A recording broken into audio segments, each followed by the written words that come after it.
Gangster अनमोल बिश्नोई और नैनी राणा की गिरफ्तारी के बाद जो परतें खोल रही हैं, उसने देश की सुरक्षा एजेंसियों को चौकन्ना कर दिया है। पहली बार खुलासा हुआ है कि गैंग अब सीधे चीन से बने कारतूस इस्तेमाल कर रहा है और ये कारतूस कैसे पाकिस्तान होते हुए भारतीय शहरों तक पहुंचते हैं, इसकी दास्तान किसी थ्रिलर फिल्म से कम नहीं है। ये सिर्फ अपराध नहीं है, बल्कि सीमा पार बैठा एक पूरा हथियार माफिया है जिसकी डोर कई देशों में फैली हुई है।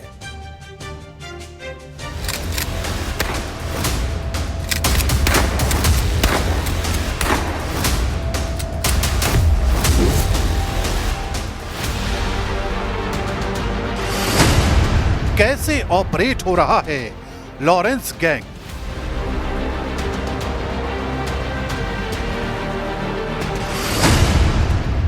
कैसे चीन से सप्लाई होते हैं लॉरेंस गैंग के लिए कारतूस?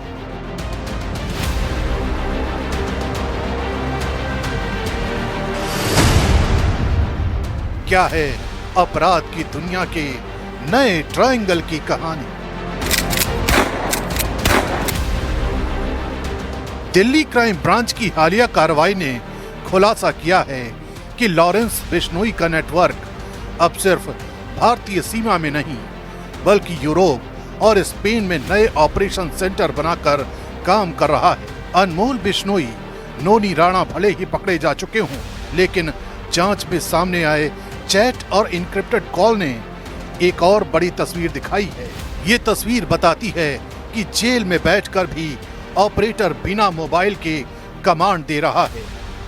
ड्रग रूट से लेकर टारगेट किलिंग तक का हर प्लान यूरोप स्थित हब से पास होकर भारत भेजा जा रहा है।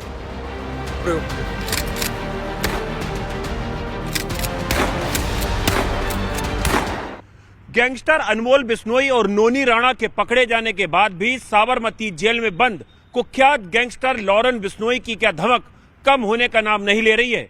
भारत के करीब 13 से ज्यादा राज्यों और करीबन 7 से ज्यादा देशों में फैले लॉरेंस बिश्नोई के इंटरनेशनल क्राइम सिंडिकेट की जड़ें अब यूरोप और स्पेन तक पहुंच गई हैं।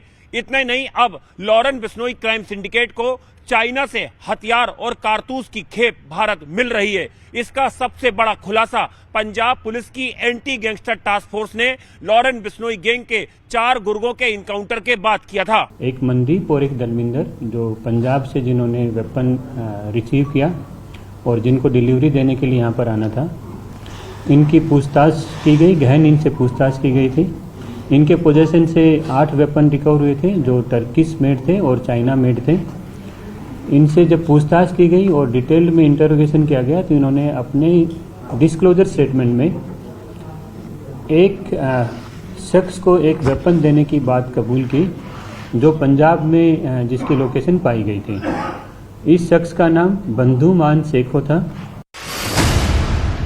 पुलिस के मुताबिक ये पूरा सिंडिकेट एक ऐसे इनक्रिप्टेड ऐप पर चलता है जिसे ट्रेस करना लगभग असंभव है। इसी ऐप के जरिए चीन से हथियार मंगाए जाते हैं और पाकिस्तान पुरानी तस्करी नेटवर्क के जरिए भारत में उतारे जाते हैं। ड्रोन ड्रॉपिंग का इस्तेमाल बढ़ा है क्योंकि इससे किसी भी देश की इंटेलिजेंस को एक्टिविटी कैच करने में समय लगता है। इन हथियारों का इस्तेमाल पंजाब, हरियाणा, राजस्थान और दिल्ली एनसीआर में टारगेट चुनने के लिए किया जाता रहा था।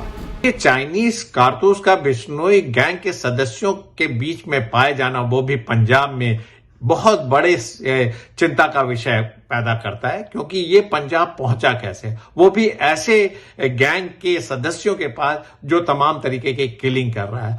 पंजाब कहाँ है और चाइना कहाँ है? चाइना के कारतूस वहां पे या तो नेपाल से, यूपी से होते हुए, दिल्ली से होते हुए पंजाब जा सकते हैं, या पाकिस्तान के बॉर्डर से आ सकते हैं, या जेएनके से आ सकते हैं। इन सारी चीजों को अगर हम मद्देनजर रखें और जिस तरीके से 30 कारतूस पंजाब में पाए गए हैं, तो इसको हमें आज की डेट में सीरियसली लेना होगा।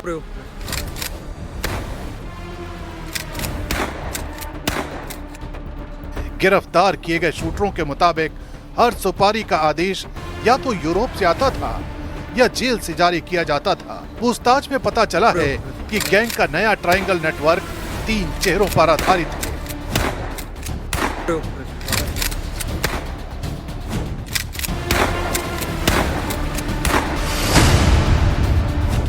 पहला यूरोप में बैठा मास्टर ऑपरेटर, दूसरा पाकिस्तान के जरिए आने वाले हथियारों का लिंक और तीसरा भारत में सक्रिय शूटरों का लोकल मॉड्यूल। यही तिकोना मिलकर करोड़ों की उगाही से लेकर हाई प्रोफाइल टारगेटिंग तक सब कुछ नियंत्रित करता है। पंजाब पुलिस को मिले दस्तावेज बताते हैं कि हाल ही में कई कारोबारी, रियल एस्टेट डीलर और गायक इस लिस्ट में शामिल थे। गिरफ्तारी के बावजूद सिंडिकेट की पकड़ इसलिए मजबूत बनी रही क्योंकि नए शूटरों की भर्ती लगातार विदेश से ऑपरेट हो रही थी। जांच एजेंसियां अब इस बात से चौंकी हैं कि गैंग का यूरोप और स्पेन वाला हब किसी साधारण गिरोह जैसा नहीं है, बल्कि एक अंतरराष्ट्रीय माफिया की तरह काम करता है, जहां बेस्ड हैंडलर फर्जी पासपोर्ट, क्रिप्टो पेमेंट और डार्क नेट के जरिए पैसों का लेन देन चलाते हैं। भारत में पकड़े गए मॉड्यूल ने बताया कि कई बार उन्हें टारगेट की फोटो सिर्फ कुछ सेकंड के लिए दिखाई जाती थी और तुरंत डिलीट कर दी जाती थी। यही पैटर्न चीन से आने वाले हथियारों की पेमेंट में भी इस्तेमाल होता था। हर कदम पर पहचान छिपाने की ऐसी तकनीकें थीं कि दुनिया का कोई भी इंटरपोल नेटवर्क तुरंत पकड़ नहीं पाता। जांच में सामने आया है कि सोनू खत्री इस नेटवर्क की वो कड़ी है जो विदेश में बैठे मास्टरमाइंड को भारत में सक्रिय मॉड्यूल से जोड़ता है। ये जो पूरा केस है, इसमें जो मेन आदमी था वो सोनू खत्री है। उसके ऊपर 40 से 45 मुकदमे जो हमारी नोटिस में है और वो फ्रॉड करके यूएस में बैठा हुआ है। तो जो आर्म्स पकड़े गए थे वो भी उसी के डायरेक्शन पर सप्लाई हो रहे थे और ये भी जो बंधमान सिंह सेको है ये भी सोनू खत्री के टच में है।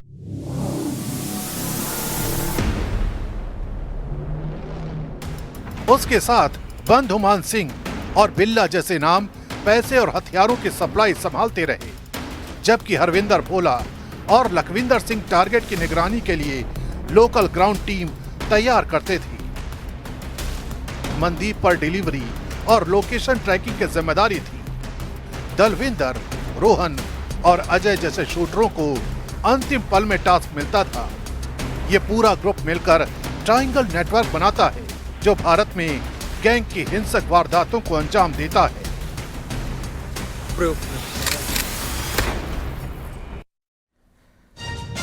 ये सिर्फ टारगेट किलिंग का नेटवर्क नहीं है, बल्कि भारत में अवैध हथियारों का सबसे खतरनाक हाईवे है। पंजाब से राजस्थान बॉर्डर तक, पाकिस्तान से ड्रोन ड्रॉप तक और मध्य प्रदेश की पहाड़ियों में छिपी देसी फैक्ट्रियों तक, हर कड़ी इस गैंग से जुड़ती है। अब आपको ले चलते हैं इस काले धंधे की जड़ तक। पंजाब की एंटी गैंगस्टर टास्क फोर्स ने लॉरेन बिश्नोई गैंग के जिन 4 शूटर्स का इनकाउंटर किया, उनके पास से 30 से ज्यादा चाइनीज कारतूस बरामद हुए, जो इस बात की तस्दीक करते हैं कि कैसे लॉरेन बिश्नोई गैंग को चाइना से हथियार और गोला बारूद वाया पाकिस्तान और नेपाल मिल रहा है। ये इस बात की भी तस्दीक करता है कि कैसे लॉरेन बिश्नोई का क्राइम सिंडिकेट अब एक इंटरनेशनल कंपनी के तौर पर काम कर रहा है।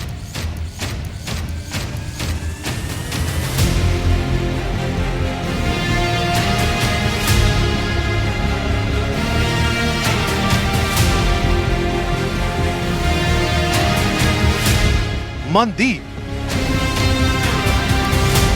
दलविंदर, रोहन, अजय,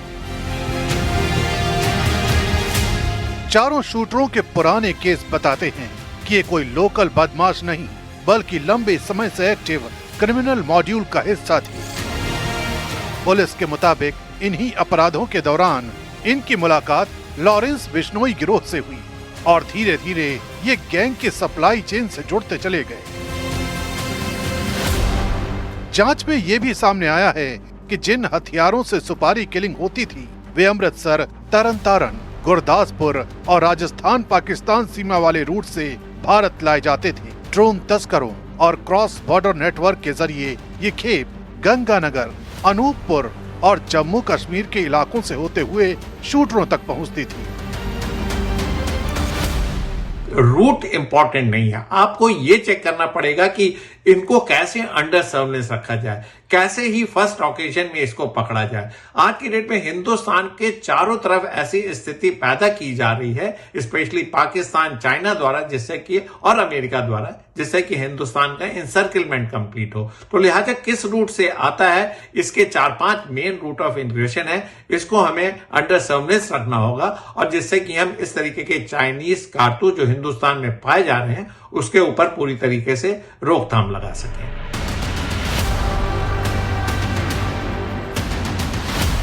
लेकिन फ्लैशबैक में कहानी और भी खतरनाक मोड़ लेती है। यही वो समय है जब अजरबैजान से पकड़ा गया गैंगस्टर सचिन बिश्नोई थापन अपनी बातों से पूरे नेटवर्क का चेहरा बदल देता है।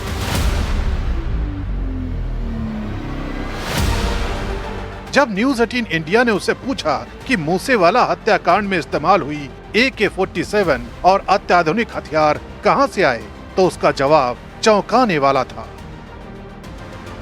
हमारे पास बहुत सारे हथियार हैं, हथियारों का सोर्स हम नहीं बता सकते, लेकिन हमारे पास इससे भी महंगे और बड़े हथियार हैं। जैसे हॉलीवुड की फिल्मों में आपने हथियार देखे हैं, वैसे हथियार हमारे पास हैं।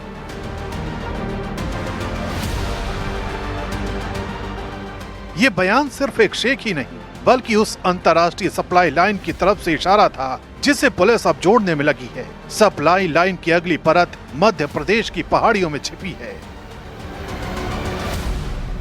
पंजाब कहाँ है और चाइना कहाँ है? चाइना के कारतूस वहां पे या तो नेपाल से, यूपी से होते हुए, दिल्ली से होते हुए पंजाब जा सकते हैं, या पाकिस्तान के बॉर्डर से आ सकते हैं, या JNK से आ सकते हैं। इन सारी चीजों को अगर हम मद्देनजर रखें और जिस तरीके से 30 कारतूस पंजाब में पाए गए हैं, तो इसको हमें आज की डेट में सीरियसली लेना होगा। और पंजाब क्योंकि सरहदों से जुड़ता हुआ प्रदेश है और वहां की जो इंटरनल डायनेमिक्स है, वहां पे तमाम विघटनकारी तत्व ये चाहते हैं कि फिर से खालिस्तान के मूवमेंट को मोमेंटम दिया जाए। धार, मनावर, गुगांव, सिगनूर, बुरहानपुर, सेंधवा और खंडवा के इलाकों में घुमंतू समुदाय के लोग आदिवासी मजदूरों को हायर कर देसी पिस्तौल, रिवॉल्वर और कार्बाइन तैयार कराते हैं। ये हथियार 20 से 25 हजार रुपए में दिल्ली, NCR, पंजाब, जम्मू कश्मीर और यूपी के गैंगस्टर तक पहुंचाए जाते हैं।